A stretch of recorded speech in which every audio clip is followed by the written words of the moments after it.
Hey everyone, welcome to our small footprint. My name is Nyssa, and if you're new here, we are a family of 8 who live off-grid in Australia.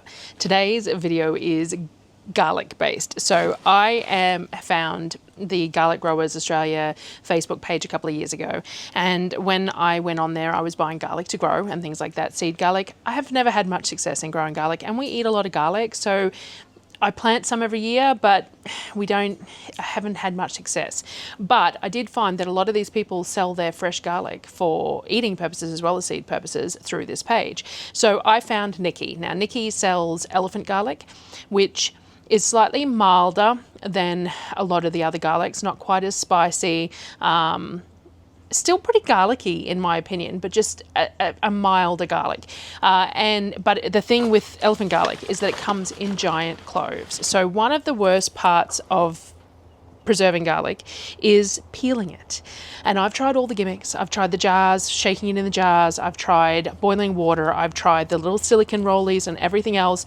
None of it is particularly easy. No matter how much it professes to be, it just isn't. So having giant cloves like this makes peeling it super simple, and I don't feel like I'm missing out in any way on that garlic flavor. So what I do is I purchase through Nikki, and I buy it in 5 kilo lots at a time. I normally buy 2, maybe 3 lots of 5 kilos throughout the first half of the year and preserve it, and that way I do 5 kilos at a time. I get it done. I get the next lot. We have some fresh sitting in a container and then a whole bunch preserved in a variety of different ways. Now, before I get into it, Nikki has given me her mobile number. I'm going to stick it in the description. And if you would like to purchase some garlic from Nikki, you can send her a text message and she will get back to you. She cannot post to Tasmania or Western Australia. So anywhere else though, she can post, and it's fresh. It's only just come out of the ground in December, I think, and then they dry it until the end of January. And then she sells it either as seed garlic or for eating or whatever you want. And it's Australian and it's really nice. So really well worth it if you're looking for some bulk garlic. So one of the ways, we like it in a lot of ways, but one of the ways we really like it is done in jars, preserved. So it's a hunt, gather, cook, I think it's the name of the book. I'll look it up and I'll try and put a link in, that has this preserved garlic. It's done in small jars and it's basically caramelized and then pressure cooked. So it is a pressure cook recipe because garlic is pickled if it's water bathed, obviously, because it's low acid.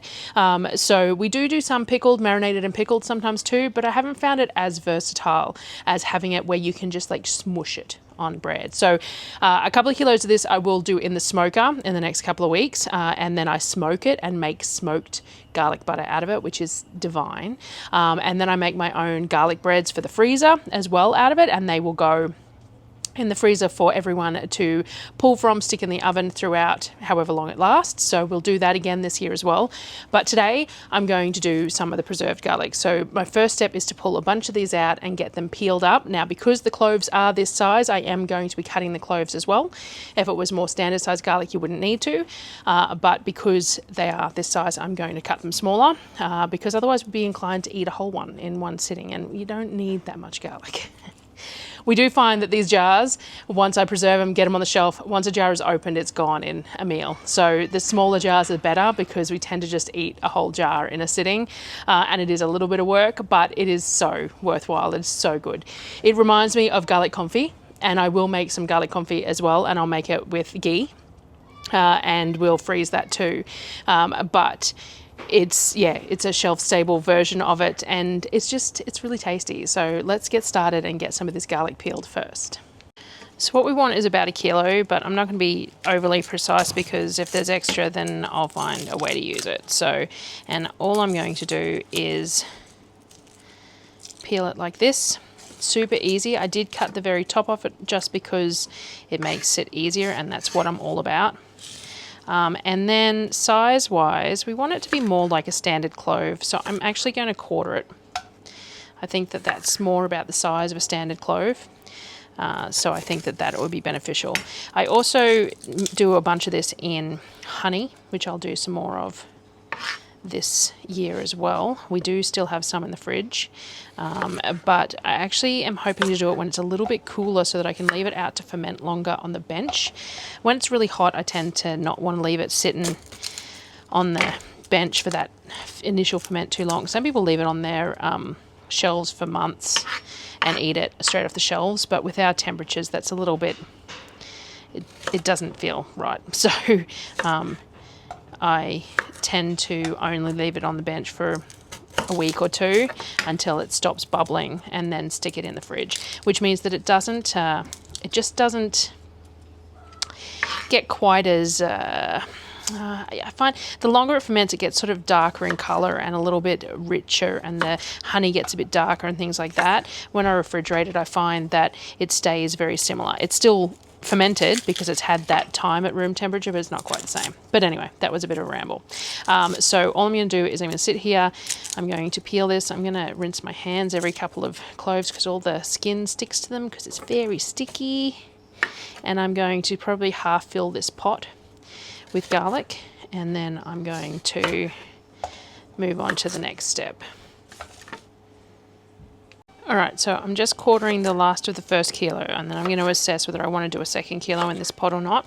If I'm canning, I always prefer to do larger canning jobs than possible. Now, the other thing I wanted to say too was that I won't turn any of this into like a straight minced garlic. It's just not cost efficient for me. Yes, this garlic is much better quality, it's Australian and all the rest of it, but the Kirkland jars of garlic are like $9 for, I think it's like 900 grams or something, and it's already pre-minced, ready to go, and I can store it on my shelves without any added effort. I pay about $175 for 5 kilos of this, which is still really cheap for fresh local garlic, but is still, you know, considerably more expensive. Oops, just had to help Sonnet. It's Sonnet's birthday today, and she got Lego, so she needed help with a piece for Lego. So what was I saying? Oh yeah, the Kirkland garlic is, I think it's $9 for 900 grams or about that, and these end up being about $175 for 5 kilos posted, which is still really cheap for good quality local garlic and everything, but is expensive when like the things are minced garlic. Generally speaking, if I'm using that, I'm using it in something I'm cooking as part of a flavor base and stuff. So all the things that I do with this is gourmet type stuff, the smoked garlic butters and the homemade garlic breads and this preserved garlic, and we just put this on just about anything. So that's probably a third of the pot, and it's about 1 kilo. I'm tempted to do 2 all at once and just get it done to do the same amount again,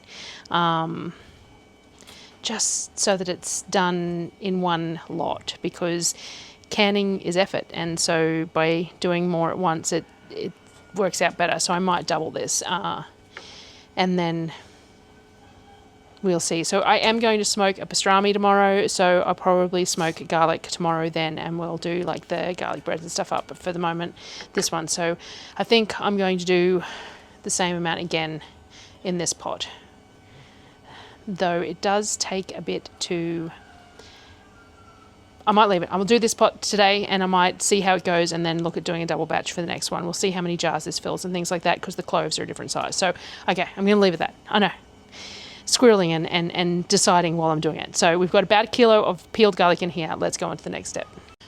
All right, so the first step is we're going to cook them. Now, the aim for this is to get them sort of caramelized in a variety of, you know, methods. So the first step is that we're going to cook them in some olive oil. So we've got about half a cup of olive oil for this 1 kilo of garlic. Now, this is the Kirkland blended olive oil, so it's okay for higher temperatures, but we're not going to do it super high. What we want to do is get some caramelization and color on this, but we don't want to burn it. We don't want a skin on it as such. We just want some color. So I'm looking for my lighter and I can't find it. So we're just going to put this on low heat, and we're just going to warm that oil up, warm the garlic up, and get it to brown off a little bit without creating too much of a skin. This can take a while, depends on how much moisture is in the garlic, depends on what temperature you're using and how careful you are not to overdo the temperature. So we're going to just be aware that We want it to heat through, we want it to brown a little bit, caramelize a little bit, but we don't want to burn anything or create any sort of crunchy exterior. So we're just going to see how we go. We are going to sprinkle about a tablespoon of salt over the top of them too, which always helps with anything that has moisture, like when you're caramelizing onions and stuff, you use that bit of salt too. So that will help to draw the moisture out as well, but also salt flavor. So we just put a tablespoon of salt over that garlic as well, and we'll just let it go. As it cooks, you can see, I don't know if you can see, but there's sort of a frothing that happens, and that's sort of the moisture coming out of the garlic with a mix of the salt and that bit of oil. So we're working through that. So that's sort of the first step. A bit of the salt is cooking to the bottom of the pot, and that's probably just uneven heating on a gas stove, but all we're going to do is just keep it moving so that no one section ends up browning more than the rest. And we're just going to keep on going. This has probably been about 4 or 5 minutes so far, so we could be up to another 15 minutes of getting this to cook all that water out and stuff. It's like caramelizing onion, it's a long-winded process. Alright, so we've got some good colour. You can see the bottom of the pan's got quite a bit of colour on it, and the cloves have started to get some colour on them as well. So what we're going to do now is we're going to add the sugar. So we've got half a cup of just raw sugar, and that will go in to help with the caramelization. So we're going to add that. We want it to dissolve and caramelize a little bit further. Pull some of that schmaltz off the bottom of the pan potentially as well. And this will take another couple of minutes for that garlic to, the sugar to dissolve and caramelize just that little bit further. We want a little bit more colour on the garlic as well. Alright, we've got some good colour. I'm going to take it a little bit further than this, but you can see that it's already got some nice caramelization. The sugar has dissolved, there's no graininess, but I'm going to take it just a touch further, a little bit more colour, which is just going to bring the sweetness of the garlic out as well. When I was talking about doing a double batch, I think the problem with the double batch would be how long this whole process would take. So if I do a double batch at another time, I want to make sure I'm doing something else in the kitchen, because today I haven't got much going on except for this, which means that I'm standing here and not getting much else done other than this. Whereas if I was making some confit at the same time, or if I was doing anything else, it would be better use of my time in the kitchen, because we all know that I prefer to just make the most of the time that I'm in here. So the beauty of this particular one is that by doing all this, when it's pressure canned, the cloves pretty much look the same in the jars, but they're so soft that you can just smush them out on things. So, so I'm just going to let this go just a little bit further, a little bit darker, and then we're going to add the vinegar.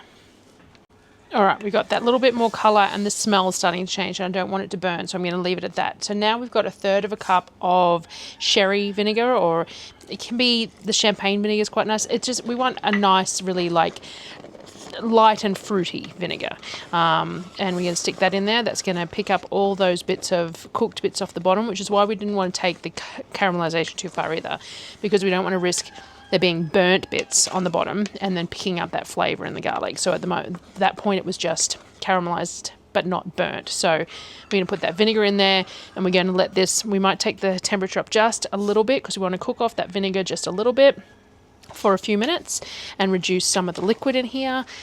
And then we're going to start packing it into jars. So whilst it's a little bit long-winded, it's a really simple concept, and the flavor is really worth it. So we're just going to let this simmer for a little bit, cook off some of that tartness of that vinegar, pick up all the schmaltz off the bottom of the pot, and then we're going to jar it up.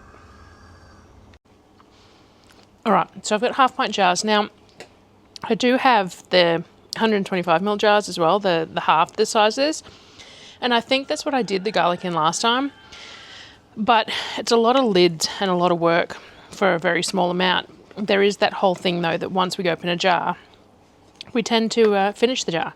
So I think that this quantity only does like 3 of these jars, which is why doing it in the smaller jars is sometimes a better option, because once it's in there, we will eat it. Now, I'm not real sure how hard packed I want to make these jars, so let's just see how many how much it goes through, and this is going to give me an idea as well for the next batch as to how much I want to do all at once. There's not a lot of liquid, which is there's not supposed to be, because it's been cooked down into the garlic.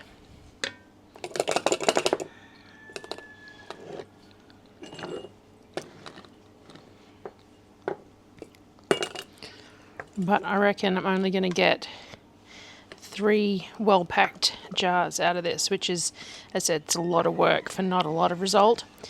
But especially if we just go through a jar in a sitting, whereas if I put it in the little tinier jars, I'm going to get my packing stick. My packing stick just to, we don't want to squish it too much, but we want to get the jar full. So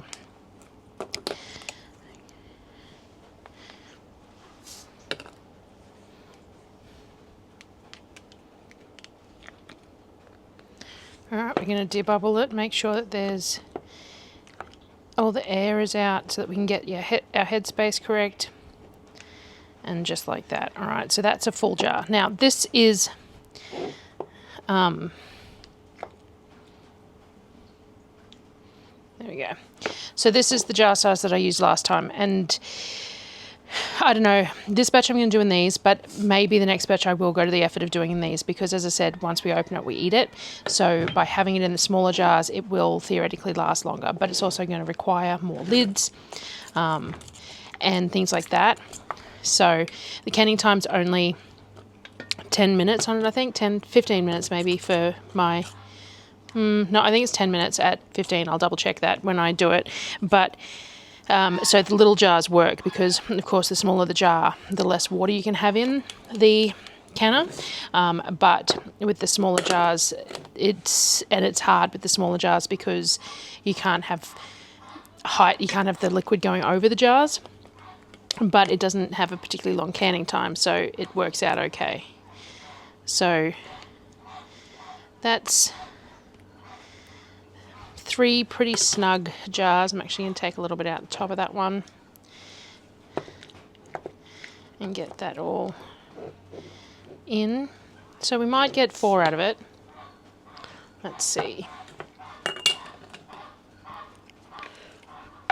Say we will. I'll just even it out if need be to get the levels right between all 4 of those jars. So 4 half-pint jars for about 1 kilo of garlic, which makes sense when you think about it because they're about 250 ml jar. So 250 mils / grams in each jar gives you your kilo or your litre. So that works out. So now I know those breakdowns as well.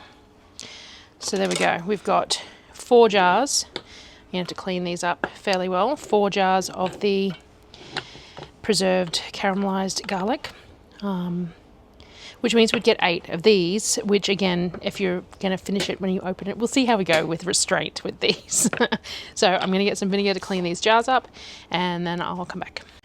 Alright, so I've just got some white vinegar and a lint-free cloth, and I'm just going to give these a really good clean because I overfilled a couple, and we've got the sugar in the caramelization and things like that, so we want it to be nice and clean. Like this one's got this big drip down the side, so pick that up, fold over the cloth with a bit of fresh vinegar so that I can try and make sure that nothing is going to interfere with the seal, because this is a bit of a luxury item, so we definitely want it to seal. Otherwise we might be forced to eat it all within the first week, and that would just be horrible, wouldn't it? So we got these. Now these are ball mason jars, so they're 2-piece lids. So let me find some flats and some rings. All right, now because these are being canned for longer than 10 minutes, which is the rule of thumb, I don't need to sterilize lids or anything. Some people still heat their lids up. It's not something I do, but you can warm the lids up if you feel that benefits you. And we're just going to put the rings on fingertip tight. So when we're doing a lug lid jar, we want to make the lid really nice and firm, and I give it a really good cranking. But with the rings, they are just to hold the lids in position so that they can seal. So all you're doing is fingertip tight, nice and firm to hold the lid in place, but not overly firm. So fingertip tight on those. Those 4 are done. Now I need to get the pressure canner sorted to get these going, which again is why a bigger batch is better, because I hate running a canner just for a small amount, but they are only a really short canning time. So let's get that sorted. All right, so I've got my Presto pressure canner, and I've actually got this is the base for my steam canner, and see, it's got a lot of more of a leg on it. This is really good for small jars because you can't let the water go up over the level of the jars, but you want enough water to make sure that you've got enough for canning time. So because these jars are short, these ones aren't such an issue, but if I'm using the smaller ones more so, you can only have enough water that goes, you know, 2/3 of the way up the jar is the most. So by having this slightly taller base in it, it means that I can have more water in here. So you still only want about 3 quarts, 4 quarts of water, but you can have that quantity in there without it impacting the jars, especially the little ones. Not so much these ones, but the little ones especially. So I've got that rack in there. I'm going to put 3 quarts of water in there, and then I'm going to warm it up slightly because the garlic is warm. So we want the water in the canner to be the same temperature as the product in the jar so that we don't have any problems with thermal shock. Okay, so we've warmed the water up to basically the same temperature as the jars, so I'm just going to put the jars in. So as you can see, the water still comes up oh, you might not be able to see, but the water's still coming up the sides of the jars. And as I said, I probably could get away with the standard rack with this size jars. I was thinking about the little ones when I did this. So the little ones, when I do that, will definitely need to be lifted off. Though, we're doing disclaimers here because, you know, that's the thing with canning. Because it's only a 10-minute canning time, I probably could get away with less water. So you could do 2 quarts of water and it would probably be all right on the jars, because you should be easy to get 10 minutes of canning time out of that quantity of water. So anyway, so I'm just going to turn this down very slightly. I don't like it to run at full bore. We had 1-inch headspace on these because it's quite a viscous sort of a thing. And we're going to put the lid on, we're going to bring it up, and then we'll keep on going. As per usual, you are getting a close-up of my filthy dirty lid. If you look on the inside, perfectly clean. Top of it, not so much. So everyone who wants to whinge about it can, because that's what happens. So we got a steady stream of steam coming out of the valve. I don't know if you can see that. You can now. So a steady stream of steam coming out of there. So we're going to leave that for 10 minutes and then we will put the weight on and start the timer. So 10-minute timer going on for that now. All right, so we've had a steady stream of steam for 10 minutes. Now we're going to put the weight on. This, I mentioned this in the last video, but this is a 3-piece weight. You can have it as 5 pound, 10 pound, or 15 pounds of weight.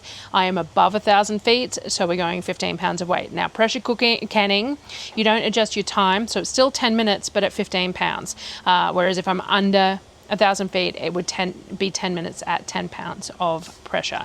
So we now need to wait for the pressure to rise. So I've got the pressure gauge here, it's not facing you, but pressure gauge here, but also the weight. So because it's a 15-pound weight, what we can do is use that to assess the pressure. So once it's slow dancing, we know that we're up above the 11 pounds of pressure, close to the 15, which is where we need to be, and we start the timer for 10 minutes. So we're just going to let it sit there and do its thing until it comes up to being slow dancing. All right, so we've come up to pressure. We're a little bit high. This is moving a little too fast. It's tap dancing instead of slow dancing is how I like to put it. So we're just dropping the temperature a little bit and it's slowing down more to a swing dance, and then we'll get it down to a slow dance. But we can start the timer from now. So even at the really high rate that it was jiggling, that was up around the 15-pound mark. Now we have a 15-pound weight, so it doesn't go over 15 pounds of pressure, but we only needed it at 11 for our altitude. So when it's slowing down on the dial here, it's sitting at around about 12 and a half at the moment. So that's fine. So we've got a nice slow sort of a jiggle happening, and we'll do 10 minutes and then we'll turn the heat off and we'll let it come down off temperature before we open it up. All right, it's been 10 minutes, so I'm going to turn the heat off. We're going to wait for the little, I'll move you down a little bit, the little valve here to drop, which means that there will be no pressure. The dial will say 0.2, but this will have dropped, and then we can open it and we can take the jars out, let them sit overnight, and then I can crack one tomorrow to share with you. Maybe we'll have steak for dinner tomorrow night and I'll put one on steak. I don't know, we'll see. But for now, I've turned the heat off and we're just going to let it come down to pressure and then I'll come back. we're having steak. One of the jars siphoned quite badly. Obviously, I took the temperature up a little too high, too quickly. The other ones are fine, but this is a good way to show you how we're going to serve it. So you can see that the garlic just smushes. Just smushes straight into whatever you've got it on, whether it's bread or whatever. So we've got here a bit of really cheap porterhouse steak. It's an economy one. And then we're going to, my family are insane. We're going to put a little bit of butter, and Darryl has some mushrooms. So that's one of the ways that we use the garlic, and it just mushes like that. But it's really nice on bread and stuff too, on chicken, on just about anything. So the rest of the jars will get left on the bench to finish sealing, and then I'll put them on the shelf tomorrow. But we've already sort of finished half that jar in one meal. As I said, once we tend to open a jar, we tend to eat it. So that's why I might do them in the smaller jars for next time. It is a lot of work though, and smoking them or caramelizing them and then mixing with butter and putting them in the freezer is less work, and has a very similar flavor. So, but it's always fun to do these sorts of things and have them sitting there long term if we decide we want to use them.